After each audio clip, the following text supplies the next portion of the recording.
Good afternoon, Rotarians and guests, and welcome to the Hickory Rotary Club. Please join me in the Pledge of Allegiance. I pledge allegiance to the flag of the United States of America and to the republic for which it stands, one nation, under God, indivisible, with liberty and justice for all. Nathan, I forgot to ask you beforehand, can you lead us off in My Country 'Tis of Thee? Okay.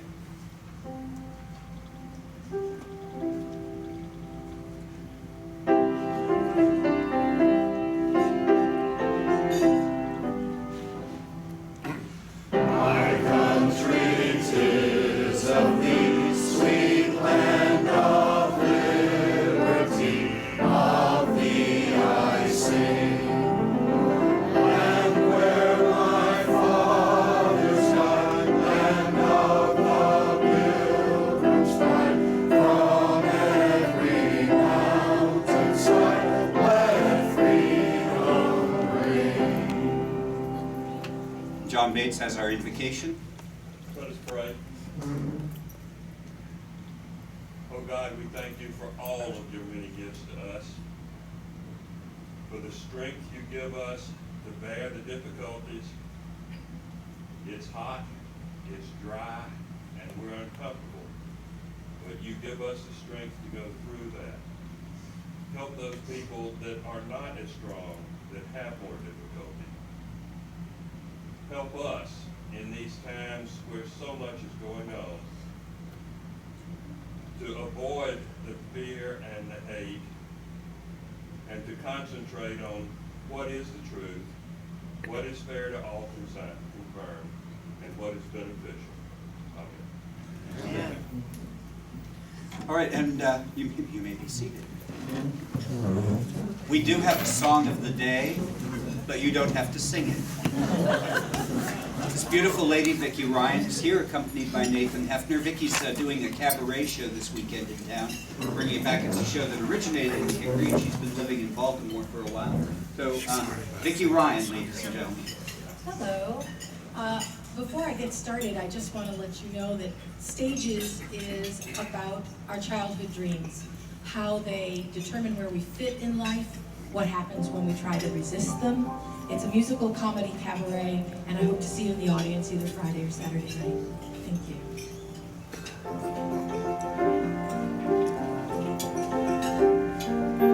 Everything has a season, everything has a time. Show me a reason and I'll soon show you a rhyme. Cats fit on the windowsill, children fit in the snow. Why do I feel I don't fit in anywhere I go? Rivers belong where they can ramble. Eagles belong where they can fly. I've got to be where my spirit can run free. Gotta find my corner of the sky.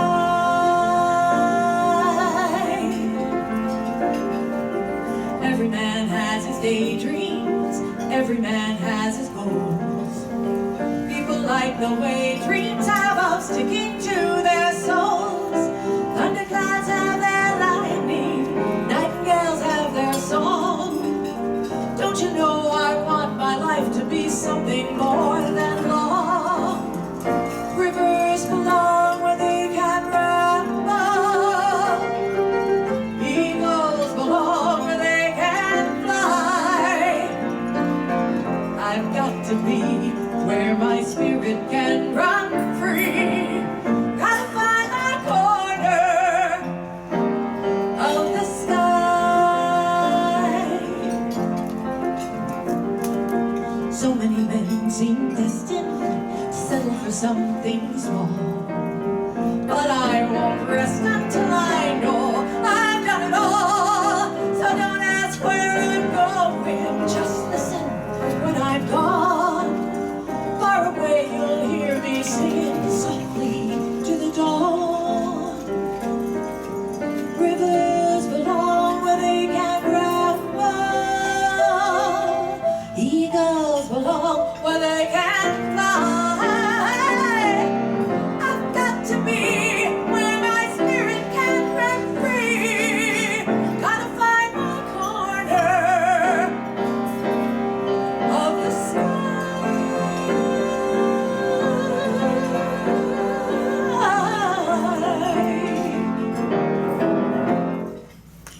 you.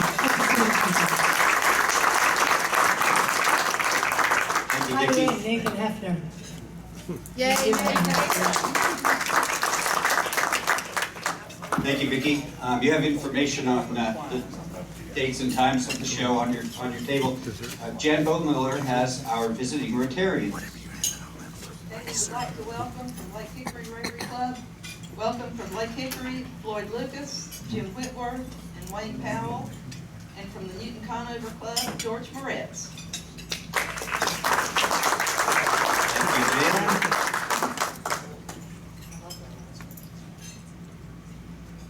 And then, are there any guests of Rotarians in the dining room? Any to my right? Yes. Oh. I'm going to go around with that. Very pleased to have our granddaughter Holly Hancock.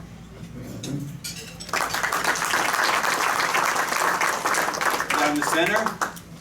Michael? I'm pleased to have, and Linda is pleased to have with me, John Heller, who's Executive Director of the Department of Social Services. He is also a Rotarian. I'm sorry I didn't get on the list.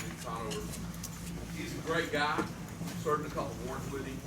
Linda and I served with him on the Department of Social Services Board. Always wanted to do the right thing. He's a Rotarian, and he's considering coming to our club. And Linda and I told him that we're real cool here. So I need you to not let us down. Let's be cool. He'll feel welcome. Maybe he'll come back by his own lunch next time. All right. Thank you. Any others down the center? Yes, Ann.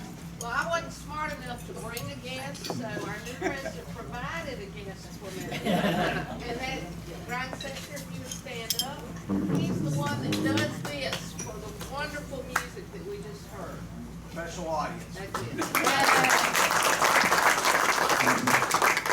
And any guests to my left? Okay. All right then. Before we do announcements, I have a presentation to give. Our now past president wasn't with us last week for the induction of officers, so I have some recognition for you, Mark, if you please stand. Here's your past president's pin, your past president's name badge,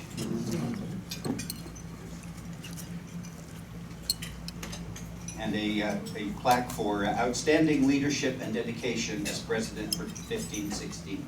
Thank you very much.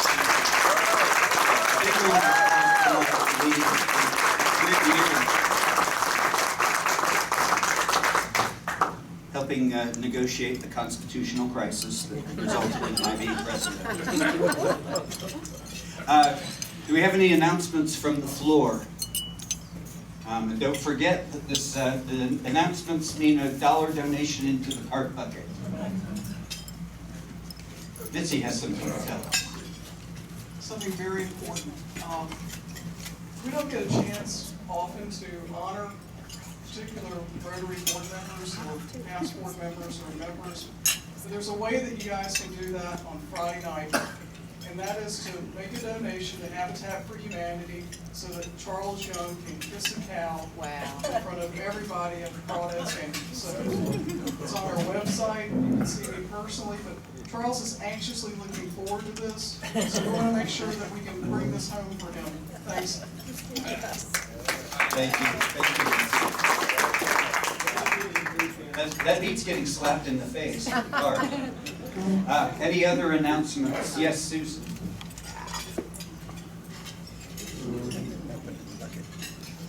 Good afternoon, fellow Rotarians. Actually, this announcement is about Charles Young also. He is the newest addition to the board of directors at Exodus Homes. Thank you, Charles. We love you. You're an awesome man. Give him a hand. Look at all he does. Habitat, Exodus Homes.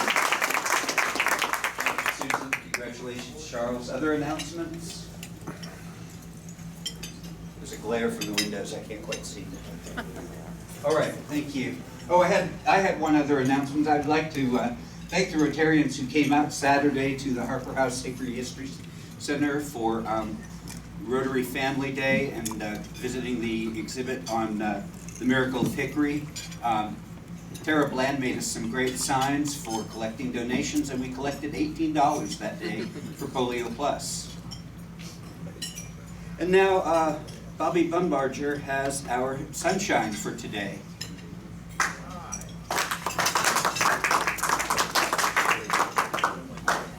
I'm coming your way, Bob.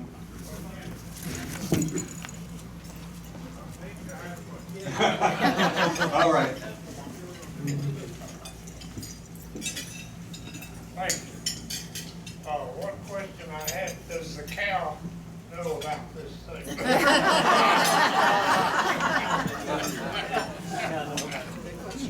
It's a thorough cow. You have birthdays, we had on the 26th, Dana McKee, and on the 27th, Bob Singletary. That's the birthday of both of them. I had a birthday this month, and it was a pretty big one. It was a new decade, and I got to thinking about things that were better now as I've gotten older, and I just jotted down a few of them. One of them, I hadn't had any life insurance salesman call me in a long time. Number two, nobody has asked me to give them strokes on the golf course. Number three, I don't have many enemies left. They're all gone. And number four,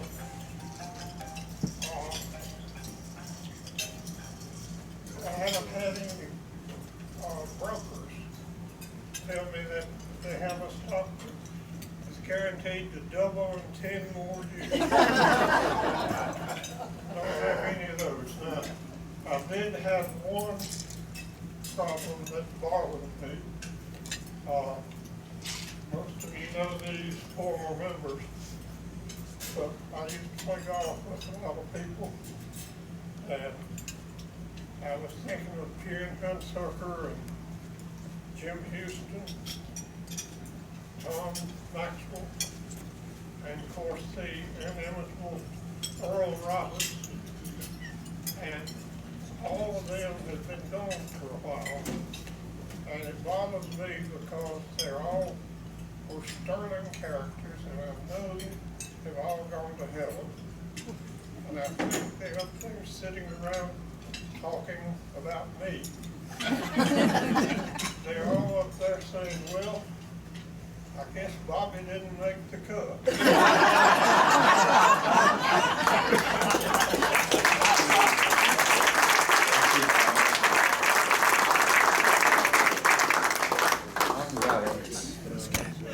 I have to get the script up here because I'm not tutored enough to remember what comes next. Ah, all right. And Mark Seaman has our program today.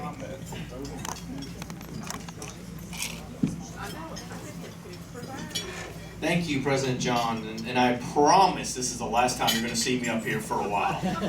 So, thank you. Then finally, there we go. The truth comes out, Michael. My pleasure to introduce Margaret Day Allen today as our speaker. Not going, all of our pertinent information is on the front here, and I'm not going to read that to you. I do have a couple of interesting things. In addition to social services, she also works for both Catawba Valley Community College and LR. She,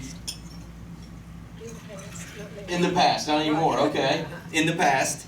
She's also an author of another book about folk art, When the Spirit Speaks, Self-Taught Art of the South. You got a clap over there. There, you got a fan over there. And then also she appeared on the Antiques Roadshow on PBS. I don't think you were actually on the show, but you were there. You just didn't They left you on the cutting room floor? I didn't have anything valuable enough with me. Nothing valuable. She didn't have anything valuable enough for her to get on the show, but she did get to go and see how that worked behind the scenes. She actually drove all the way to Orlando for that show to do that. So, with no further ado, I will introduce Margaret Day Allen.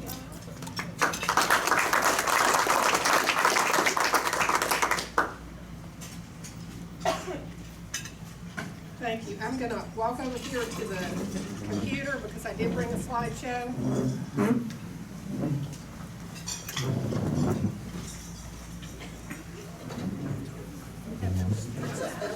Okay, just give me a signal if you can't hear it.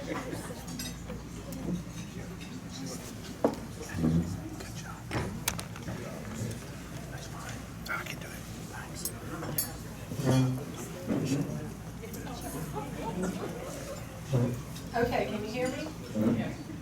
All right. Today I want to talk a little bit about the history of social services in Catawba County. As part of my job, one of the things that I did was write this book, and it turned into being a really fascinating look at the way people used to live. Let me see if I can figure out how to do this. Is there a simpler way? Can I just click on something? I'm sorry. Well, yeah. Oh, I got it now. I just usually use a mouse. I don't usually use a computer.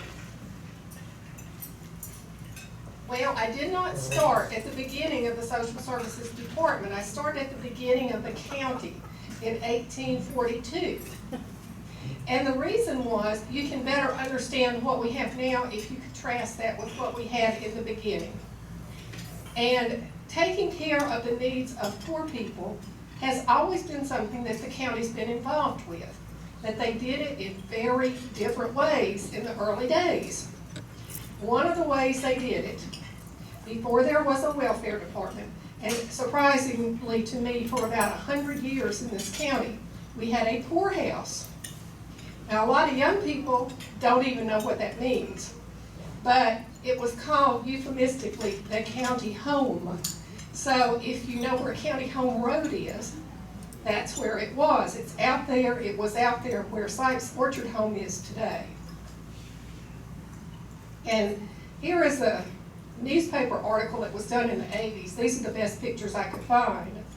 And at the top is the supervisor's house. He would live out there with his family, and he would run it. It was a working farm, and his wife was expected to cook the meals for everybody who lived there.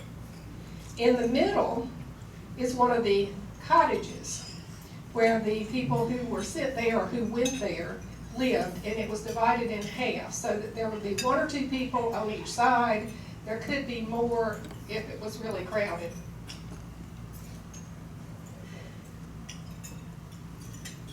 Sorry. This is another picture. Now, these boys in the front are not people who lived at the county home. They're boys who lived at Sykes Orchard Home probably in the 1950s. And they're there with their prized dairy cattle. But if you look to the back, there is the barn. They bought the property from the county home when it was dissolved. And there is the barn. Back behind the barn, you can see the supervisor's house, and off to the right, you can see one of the little cottages. So there were remnants of it there for a long time. All of the buildings, including the barn, they're all gone now. Sorry. However, there is a cemetery there, which was surprising to me. But if you think about it, it's not surprising because the county home was there for about 100 years. And a lot of the people who went there because they couldn't work because of advanced age. So it was like every man or woman for himself back then. If you didn't have any relatives to take you on when you got to be the age or the disability where you couldn't support yourself, you might wind up at the county home. So a lot of them died there. And they're buried on the property. And those little homemade tombstones are homemade. They were made by one of the supervisors. There are probably about 200 or 300 people buried in this cemetery. We don't know where all their graves are.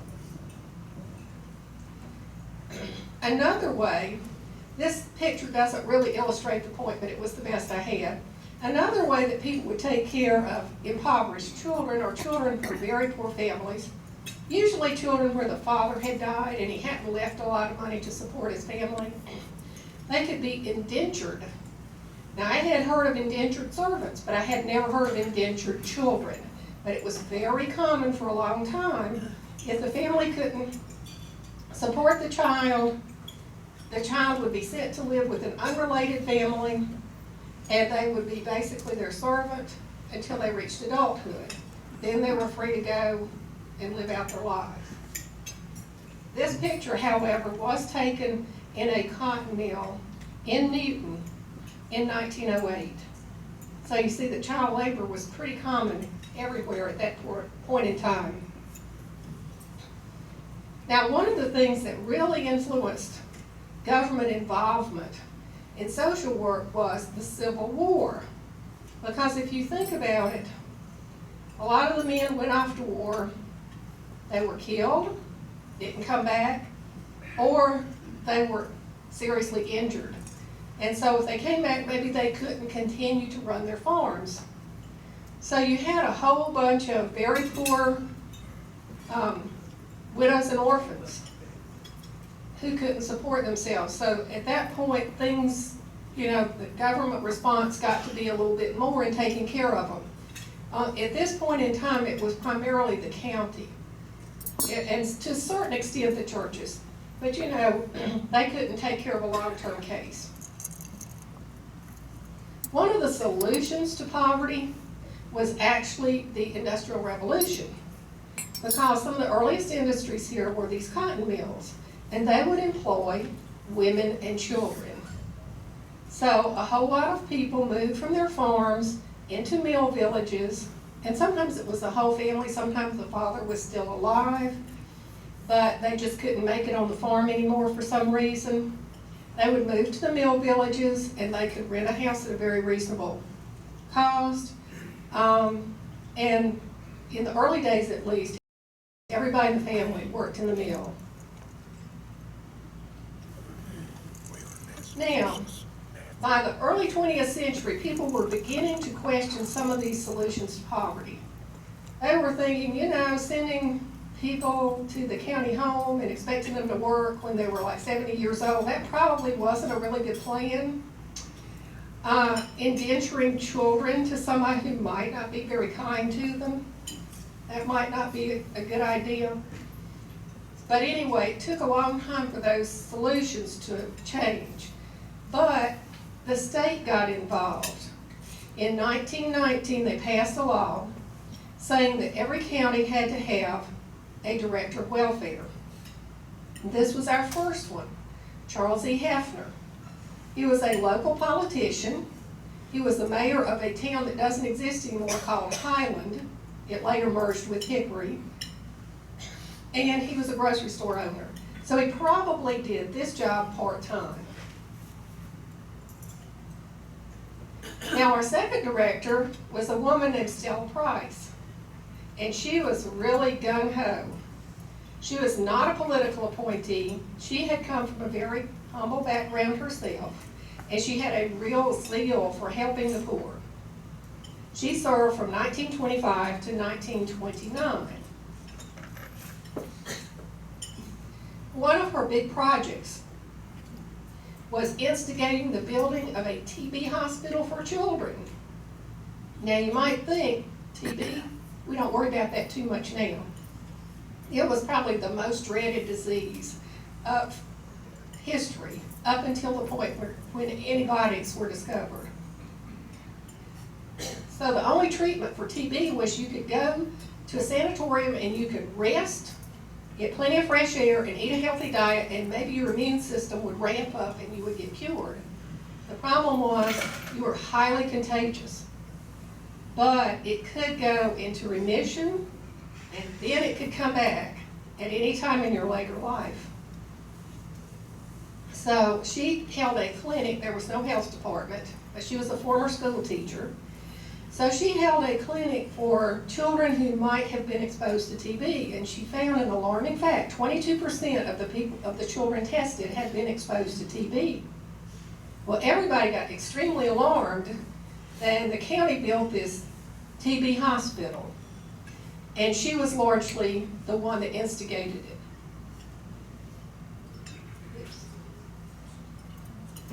You say, is it still there? Well, sort of. This is what the building looks like today. The TB hospital opened in 1929, not a very auspicious year for new beginnings. It only operated off and on for maybe about 10 years, then it closed. At a later date, some doctors from Newton took it over, turned it into a hospital. Today, it is the Agricultural Resources Center. It's been remodeled several times. And the Extension Service, Agricultural Extension Service, and some other county offices are housed there. Stella Price was also responsible for the Fresh Air Camp. Now, this building may look familiar to you if you've seen The Miracle of Hickory or know anything about the polio epidemic. But the building was actually built as a summer camp for underprivileged children who might have been exposed to TB. And it opened in 1942. It operated for a couple of years, and then it was changed into this Miracle of Hickory polio hospital in 1944. It never went back to being a summer camp. At the end of the polio epidemic, it was used for several other purposes. Here is another one of our welfare workers named Victoria Bell, and she was a real go-getter also. She served during the first half of the Great Depression. And the thing that I didn't realize or remember was that the New Deal didn't start right away. It really started about halfway through the Great Depression.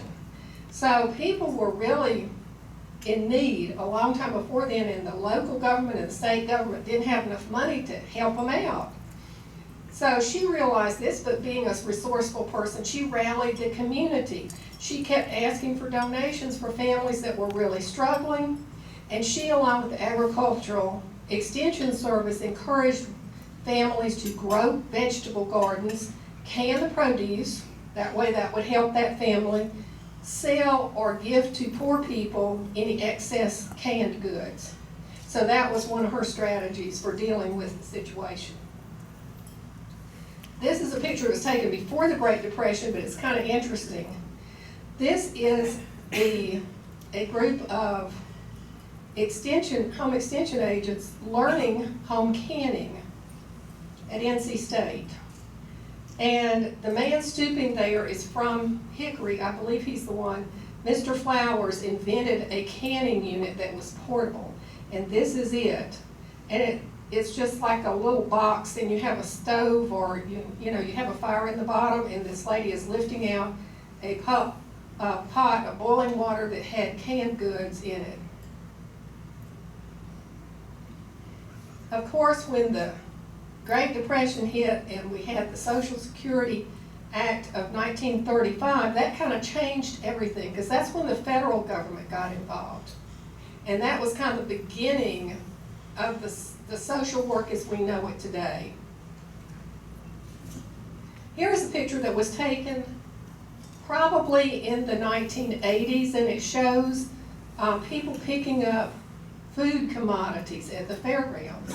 Some of you may remember when this was done, but they would have one day a month, and then sometimes it was quarterly, but I think it was usually monthly, and people could come down if they were in need, if they were a client of social services, and pick up things like cheese and flour and peanut butter, and it was operated with a host of volunteers helping to do this. We still do it now, but it's not done that way. It's the commodities are given away by the Cooperative Christian Ministries now, not all at once on one day. Here's another lady who was very instrumental in the history of social work. Her name was Jean Settlemeyer. Some of you may remember her. She was not a social worker. She was the administrator of Fry Hospital. And in the early 1970s, when she got that position, she was approached by Dr. Millie Hancock, a local pediatrician. And she said, you know, we've got to do something because we have all these children who are being abused, sometimes terribly, sometimes sexually abused, and nothing is happening. So they approached the welfare department and they said, we've got to do better. They organized this huge publicity campaign and they got everybody on board and things started to change. Before that time, everybody kind of thought child abuse is a family secret. We don't talk about that kind of stuff. They brought it out into the open. And as a result of that, we now have the Children's Advocacy and Protection Center. It is now located on the campus of Sykes Orchard Home. And it basically coordinates the efforts of social work, law enforcement, and the DA's office, if necessary, to handle cases of child sexual abuse and some cases of severe physical abuse. And so it's helped a great deal in bringing some of the perpetrators to justice. In addition to operating the many mandated programs that we also have a number of optional programs. And these mostly rely very heavily on the public for funding and for volunteers. One of these that you may be familiar with is the Backpack Program for Children. And this program provides a package of supplemental food to school children in need over the weekend during the school year. So here are some volunteers from Target who came down and helped pack the backpacks. Volunteers are needed to do that, and also funds are raised locally to help support that effort. Another thing that we do that not every county does is we operate the Meals on Wheels program in this county. And it's not only Meals on Wheels, it's some other things. It's a program called Seniors Morning Out, and there are a couple of other related nutrition programs they operate.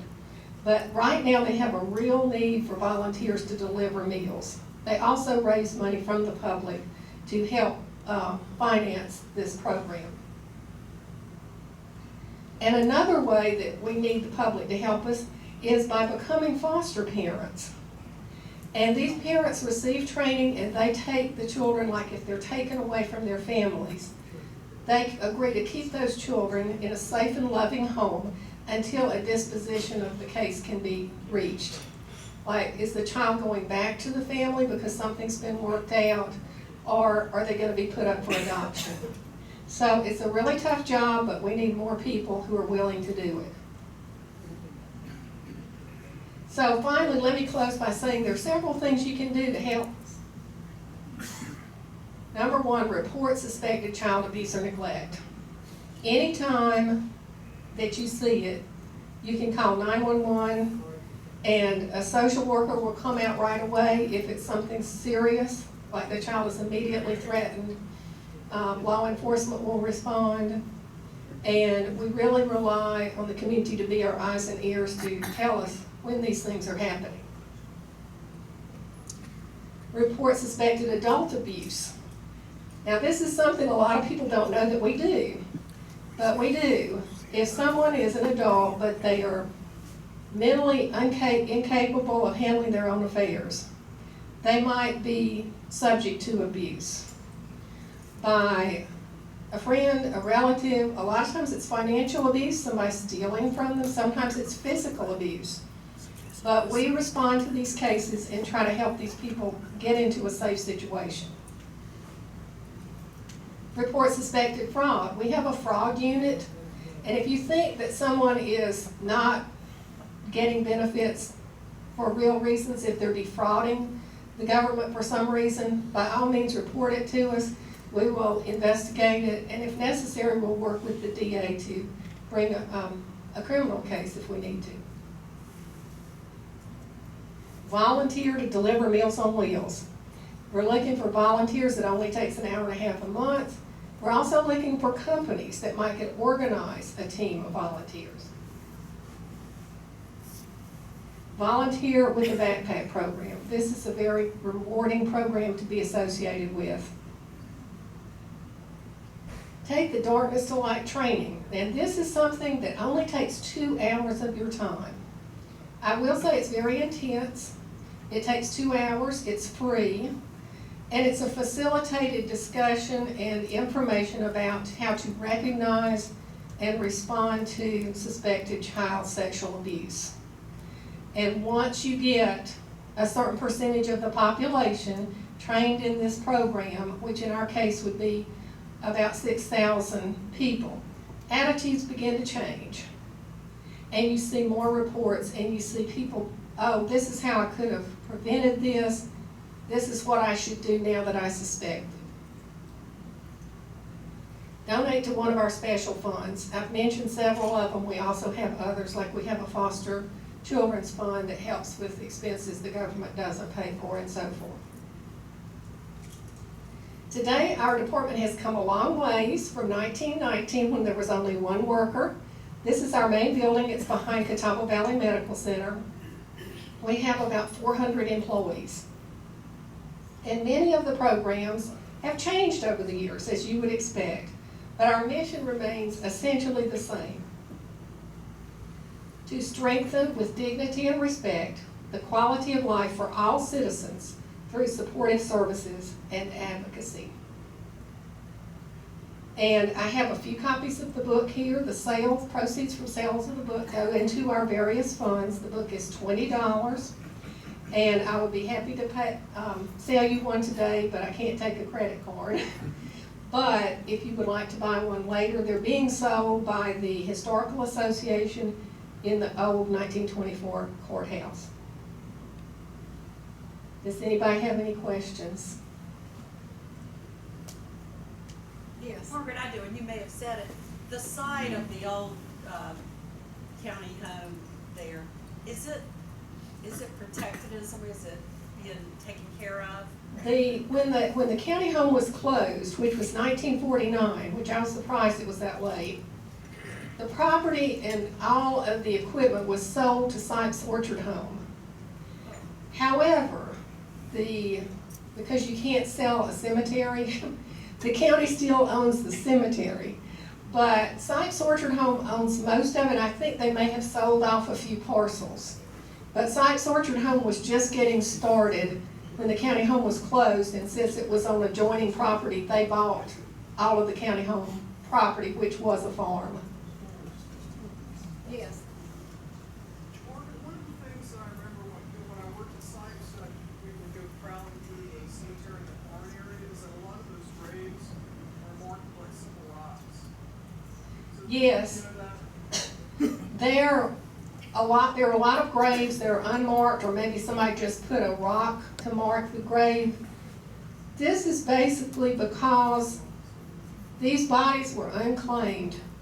The county paid for a burial. They did not pay for a headstone. The headstones that you do, is this working? The headstones that you do see there were primarily put up by different supervisors of the county home in the 1920s, if you look at the dates. And so the way they would do that, I talked to one of them's grandson. They had like a little mold, and they would pour concrete into the mold and then just scratch the person's name and date of death. Usually they didn't even know the date of birth. And so several of them, cared enough about the residents to do that, to mark their grave. But the majority of them are not marked. Does that answer your question? Anything else? Yes. Margaret, funding of the poorhouse originally, was it funded by tax monies, or was it nomination, or was it more community? It was funded by tax monies. They had a certain percentage, which was actually fairly high, I forget how much, of the property tax went to the support of the poorhouse. Margaret, there's one more over here. Yes. I was a counselor for Sykes Orchard Home for many years, and I remember taking lots of tours around the backside of the campus where the cemetery is. But there are also foundations for look like old buildings there. I thought maybe it would be from the 1700s. Those foundations are most likely for the cottages where the residents of the poorhouse lived. Okay. They had probably, I've been told, between 9 and 11 of the cottages at the time. And they were kind of divided in half. They were very small. There is a remnant of one that you can still see, but it's falling down. But and then all that was transferred to Sykes Orchard Home, but because they didn't really need those buildings, over the years they just deteriorated, and so most of them are gone. But I imagine if you got back in the brush and hunted, you could see some of the foundations. Absolutely. Thank you very much. All right, thank you.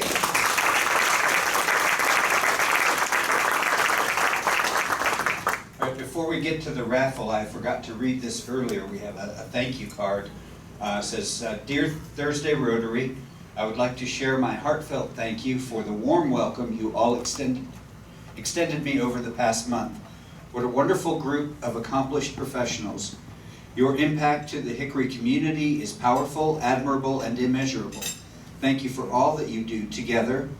Special thanks to my friend Charles Snipes for the Rotary introduction. Fondly, Terry Livingston.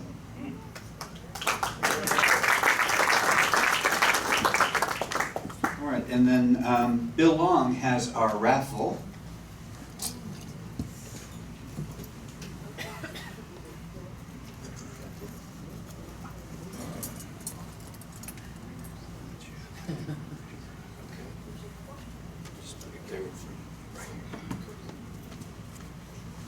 All right, so today we collected $55. There are 28 cards and 1 joker, and the total collection is $1,539. So, Margaret, if you would draw the ticket and then hand it over here.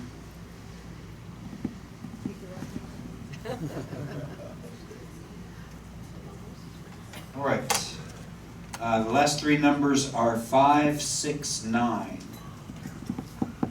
569. Aha! George! Come on down. What do you think? Gambling that there's no bad news that drives the market down the next day. Do a verification here. Yes.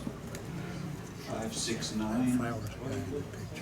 You're looking for the Ace of Spades. King of Clubs. You are entitled to a free lunch card for our club. It's not transferable.